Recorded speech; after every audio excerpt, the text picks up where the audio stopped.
আসসালামু আলাইকুম। 18 বাংলার গ্রামগঞ্জের খবরে সবাইকে স্বাগত জানাচ্ছি। আপনাদের সাথে আছি নাজিয়াত শাহরিন। শুরুতেই বিআরবি কেবল সংবাদ শিরোনাম। মহান বিজয় দিবস কাল, প্রস্তুত সাভারে জাতীয় স্মৃতিসৌধ, 4 স্তরের নিরাপত্তা ব্যবস্থা।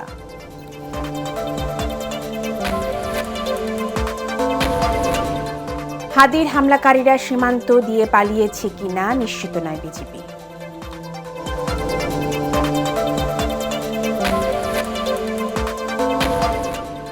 শহীদ বুদ্ধিজীবীদের নিয়ে উপাচার্যের কটাক্ষের জেরে চট্টগ্রাম বিশ্ববিদ্যালয় প্রশাসনিক ভবনে তালা, বিভিন্ন মহলে প্রতিবাদের ঝড়। এবং ব্রাহ্মণবাড়িয়া তিতাস গ্যাস ফিল্ডে নতুন একটি কূপের খনন শুরু। কাজ শেষ হলে প্রতিদিন জাতীয় গ্রিডে যুক্ত হবে অন্তত 15 মিলিয়ন ঘনফুট গ্যাস। শুনছিলেন বিআরবি কেবল সংবাদ শিরোনাম। এবারে বিস্তারিত। আগামীকাল 16 ডিসেম্বর মহান বিজয় দিবস। শ্রদ্ধা আর ভালোবাসায় সিক্ত হতে পুরোপুরি প্রস্তুত জাতীয় স্মৃতিসৌধ। এরই মধ্যে স্মৃতিসৌধ এলাকা ধুয়ে মুছে পরিষ্কার পরিচ্ছন্ন করা হয়েছে। নেওয়া হয়েছে কঠোর নিরাপত্তা ব্যবস্থা। 3 বাহিনী গার্ড অফ অনার সহ সার্বিক দায়িত্বে রয়েছে সাভার 9ম পদাতিক ডিভিশন। সাভার থেকে শেখ বাশারের পাঠানো তথ্য ও ছবি নিয়ে আরও জানাচ্ছেন আশিকুর রহমান। মহান বিজয় দিবসে ভোরের সূর্য ওঠার সাথে সাথে মুক্তিযুদ্ধে আত্মদানকারী শহীদদের প্রতি শ্রদ্ধা জানাবে গোটা জাতি। তাই তো সাভারে জাতীয় শহীদ স্মৃতিসৌধে প্রস্তুতির নানা কর্মযজ্ঞ। জাতীয় শহীদ স্মৃতিসৌধে লাখো শহীদদের প্রতি ফুল দিয়ে শ্রদ্ধা জানাবেন রাষ্ট্রপতি, প্রধান উপদেষ্টা, উপদেষ্টা পরিষদের সদস্য, প্রধান বিচারপতি, বিদেশি কূটনৈতিক সহ যুদ্ধাহত মুক্তিযোদ্ধা ও সাধারণ জনতা। গত 6 নভেম্বর থেকে শুরু হয় স্মৃতিসৌধের ধোয়া মোছা ও রঙের কাজ। নির্বিঘ্নে কাজ করতে 15 ডিসেম্বর পর্যন্ত বন্ধ রাখা হয় দর্শনার্থীর প্রবেশ। এরই মধ্যে স্মৃতিসৌধের সকল প্রস্তুতি শেষ হয়েছে। সৌন্দর্য বর্ধনে বিভিন্ন জাতের ফুলের চারা রোপণ, লাইটিং, সিসি ক্যামেরা বসানোর কাজও শেষ। সড়কগুলো সাজানো হয়েছে বাহারি রঙের বাতি দিয়ে। গণপূর্ত অধিদপ্তরের উদ্যোগে জাতীয় স্মৃতিসৌধের পুরো কমপ্লেক্সকে ধুয়ে মুছে পরিষ্কার পরিপাটিকরণ, সিসি ক্যামেরা স্থাপন, লেক সংস্কার, রং তুলির কাজ, ফুল গাছ রোপণ সহ অন্যান্য আনুষঙ্গিক যে কাজগুলো ছিল ইতিমধ্যে তা সম্পন্ন হয়েছে। সাভার জাতীয় স্মৃতিসৌধ বীর শহীদদের প্রতি শ্রদ্ধা নিবেদনের জন্য প্রস্তুত রয়েছে। বিজয় দিবসকে ঘিরে জননিরাপত্তায় আইন শৃঙ্খলা রক্ষায় 4 স্তরের নিরাপত্তা ব্যবস্থা নেওয়া হয়েছে। সাদা পোশাকে একাধিক গোয়েন্দা সংস্থা নিরাপত্তা রক্ষায় কাজ করছেন। নিরাপত্তা রক্ষায় আমরা 4 স্তরের নিরাপত্তা বজায় রেখেছি এবং আপনারা জানবেন যে আজকে থেকেই আমাদের পোশাকে এবং সাদা পোশাকে ডিপ্লয়মেন্ট হয়েছে। মহান বিজয় দিবসের চেতনায় এই জাতি নতুন বাংলাদেশকে নিয়ে যাবে উন্নয়নের শিখরে। দেশ হবে সকলের, ধর্ম বর্ণ নির্বিশেষে সকলে মিলেমিশে উড়াবে লাল সবুজের পতাকা, এমনটাই প্রত্যাশা দেশবাসী সকলের। Bureau report, ATN Bangla. ঢাকায় ওসমান হাদির ওপর হামলাকারীরা ময়মনসিংহের সীমান্ত দিয়ে ভারতে পালিয়েছে এটি এখনও পুরোপুরি নিশ্চিত নয় বলে জানিয়েছেন বিজিবি 39 সেক্টর কমান্ডার কর্নেল সরকার মোহাম্মদ মোস্তাফিজুর রহমান। সকালে বিজিবির ময়মনসিংহ সেক্টর সদর দপ্তরের প্রেস ব্রিফিংয়ে তিনি একথা জানান। এদিকে গত শনিবার রাতে পুলিশ বিজিবি যৌথ অভিযানে শেরপুরের নালিতাবাড়ি ও ময়মনসিংহের হালুয়াঘাট সীমান্ত এলাকা থেকে 4 জনকে গ্রেফতার করা হয় বলে জানান তিনি। আক্রমণকারী যে ছিল সে সীমান্ত, আমাদের এই ময়মনসিংহ সীমান্ত দিয়েই পালিয়ে ভারতে চলে গিয়েছে নাকি যায়নি, এটা নিয়ে আমরা লক্ষ্যে এখনও কাজ করছি। আমরা কেউ নিশ্চিত না। আমরা ফিলিপকে ধরার জন্য আমরা সর্বাত্মক শক্তি আমরা নিয়োগ করেছি। আমরা গোয়েন্দা তৎপরতা আমরা চালাচ্ছি, কারণ ফিলিপকে ধরা গেলে অনেক কিছুর তথ্য আমরা হয়তো বের করতে পারবো। শহীদ বুদ্ধিজীবীদের নিয়ে চট্টগ্রাম বিশ্ববিদ্যালয়ের উপাচার্য অধ্যাপক শামীম উদ্দিন খানের মন্তব্যের জেরে তার পদত্যাগ দাবিতে প্রশাসনিক ভবনে তালা দিয়েছে শাখা ছাত্রদল সহ কয়েকটি ছাত্র সংগঠন। দুপুরে প্রশাসনিক ভবনে তালা দেন সংগঠনগুলোর নেতাকর্মীরা। গতকাল 14 ডিসেম্বর চবি প্রশাসন আয়োজিত আলোচনা সভায় অধ্যাপক শামীম উদ্দিন খান বলেন, 16 ডিসেম্বর আত্মসমর্পণের দিন নির্ধারিত ছিল। পাশাপাশি পাকিস্তানি সেনাবাহিনী ফিরে যাওয়ার প্রস্তুতি নিচ্ছিল।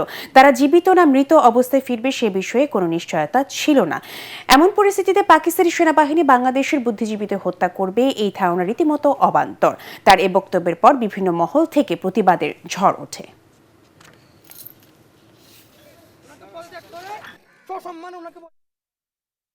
ব্রাহ্মণবাড়িয়ার তিতাস গ্যাস ফিল্ডে নতুন একটি কূপের খনন শুরু করেছে Bangladesh gas fields company limited BGFCL।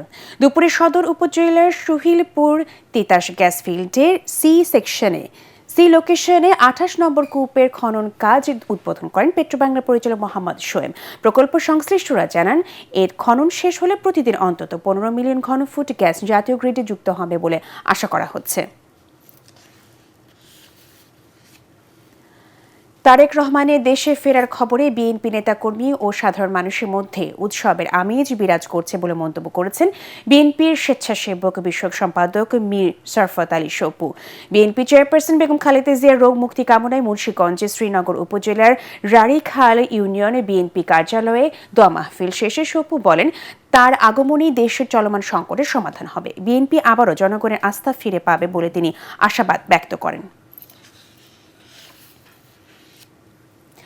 খুলনার পূর্ব রূপসার বাইপাস মহাসড়কে দুর্বৃত্তদের গুলিতে এক কাপড় ব্যবসায়ী নিহত হয়েছেন। গতকাল গভীর রাতে রূপসা সেতুর পূর্ব পাশে জাপুসা এলাকায় চৌরাস্তার পূর্ব পাশে এই ঘটনা ঘটে। নিহত সাগর শেখ গ্রিন বাংলা আবাসিক এলাকার বাসিন্দা। রূপসা থানা পুলিশ জানায়, গোলাগুলির শব্দ শুনে স্থানীয় বাসিন্দারা 999-এ ফোন করেন। পরে পুলিশ তাকে উদ্ধার করে খুলনা মেডিকেল কলেজ হাসপাতালে নিয়ে গেলে সাগরকে মৃত ঘোষণা করেন চিকিৎসকরা। সালাম স্টিল ভোটের গাড়ি নিয়ে মুন্সিগঞ্জের শ্রীনগরে সারাদিন ছিলেন সহকর্মী মুশফিকুর রহমান। সেখানকার ভোটের হালচাল জানাচ্ছেন তিনি।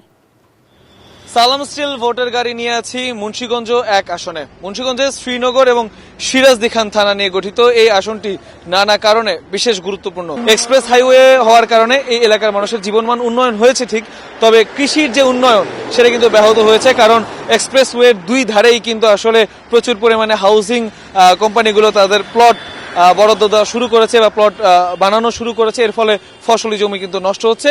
এর ফলে কৃষক কিন্তু বেশ চাপের মুখে পড়েছে বা দৈন্য দশার মধ্যে পড়েছে কৃষক এবং জেলে যারা আছে তারা।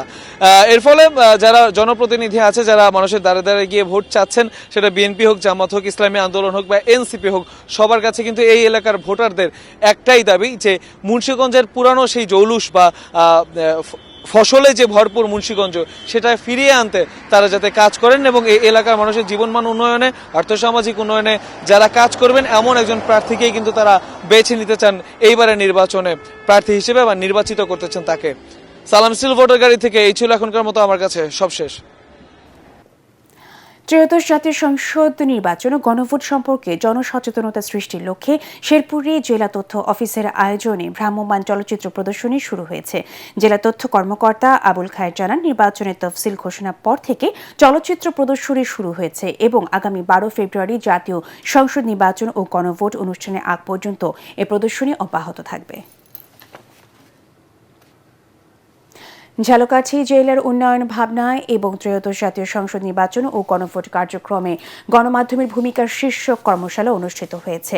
জেলা প্রশাসকের সম্মেলন কক্ষে এই কর্মশালা অনুষ্ঠিত হয়। জেলা প্রশাসক মমিন উদ্দিন সহ বিশিষ্টজনেরা কর্মশালায় বক্তব্য রাখেন। এ সময় নির্বাচনকালীন গণমাধ্যম আচরণবিধি, তথ্য যাচাইয়ের গুরুত্ব, উন্নয়ন সংবাদ পরিবেশনের কৌশল এবং জেলার নানা সমস্যা সহ বিভিন্ন বিষয়ে আলোচনা করা হয়। পরবর্তী সংবাদ দেখার আমন্ত্রণ জানিয়ে এখনকার মতো শেষ করছি। এটিএন বাংলা সংবাদ ইউটিউবে দেখতে ব্রাউজ করুন youtube/এটিএন বাংলা নিউজ। ধন্যবাদ সবাইকে।